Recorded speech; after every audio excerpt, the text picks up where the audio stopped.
Okay, stage 2 of our awesome puppet making. Okay, so I did the latex, which went pretty well, and I popped it out, and this is what I got. So this is the shape, if you remember. It's got a few plastic bears in there, and I painted it up. Painted it with some hello. I painted it with some acrylic paint just to see what it would look like. So this is going to be the bear muzzle, which it's not going to go on me, but it'll sort of go like that. Oh, it's a stinker. That worked quite well, so I left it for the day. Got really impatient. Thought it was really, really thick because it had this band around it, but actually probably only about 2 or 3 mil thick, and it's perfectly fine and awesome. So there we go. So there is Daddy Bear's muzzle, and to give you an idea, I was sort of sketching it out last night. So it'll sort of be like that. There you go. Hey, Daddy Bear. That's quite good, isn't it? Looks a bit bearish because it looks a bit sort of dog-like on its own, but I think once it's in there like that, and it's got a 3D head, that's going to look good. And when he opens his mouth, you'll be able to see his little teeth. Awesome!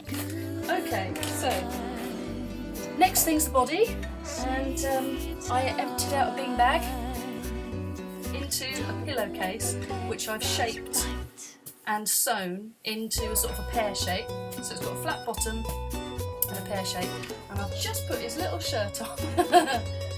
His little Hawaiian shirt to get an idea, because he's going to be cool Daddy Bear. Very cool. Yeah, so it's going to. I will sort of sew this to the right length, and he'll just have some tiny little trousers poking out and some little feet on there, and then his arms are going to be in here. So this is Daddy Bear's body. So that's quite a size, isn't it? But really light. So hopefully, if I stand back and you can see, trash through a bit. Yeah, head on the top, like that, legs will probably come down about as far as that when it's standing. So, pretty nice and big, and then a rod in for his arms. So there you go, so that is it. The other head, I didn't get enough latex, as predicted. Not enough latex, so I put it in and I've been turning it every few hours, turning it. I don't know if it's going to work or not, but I'm going to tip that out later today, and I will show you the results of that for Goldilucks's face. Probably we'll have to get some more latex. Probably. Yeah, so the next thing to do, I'm going to make the face, Daddy Bear's face. So I've sketched it out like this. So that's kind of roughly the shape. And again, it's going to be a pear shape, but as if the pear was up like normal pear size. So it's going to kind of go down like that and then sort of into his body, and just kind of mould into his body. Because I'm looking at pictures of bears, and their head, they don't really sort of have much of a neck. When they're a baby bears have this lovely sort of little neck shape and little shoulders, but you know, adult bears, they kind of just go boof into their bodies and down. So that's what Daddy Bear's going to be like.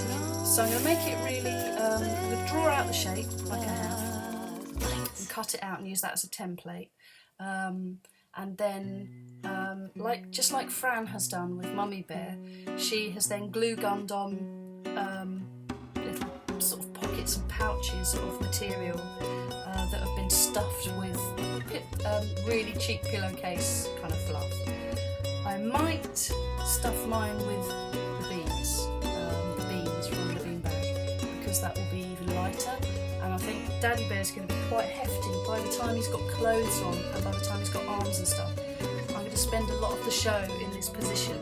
I'm going to have to do a workout beforehand to get the muscles to be able to do it. So yeah, and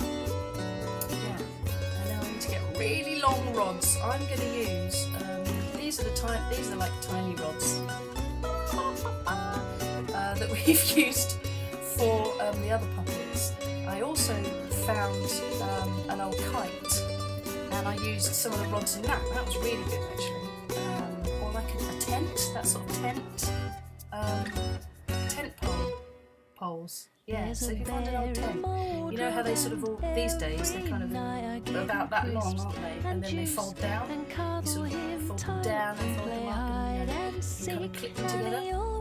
They make quite good rods and they're strong. They're that kind of poly something, carbonate, something, strong stuff. So I might use those, but they do have a slight bend. Apparently piano wire is really good. It's really thick and it doesn't bend. So then you have to sort of weld it at the end. So it gets a bit complicated. Not that we can't do complicated, but hey ho.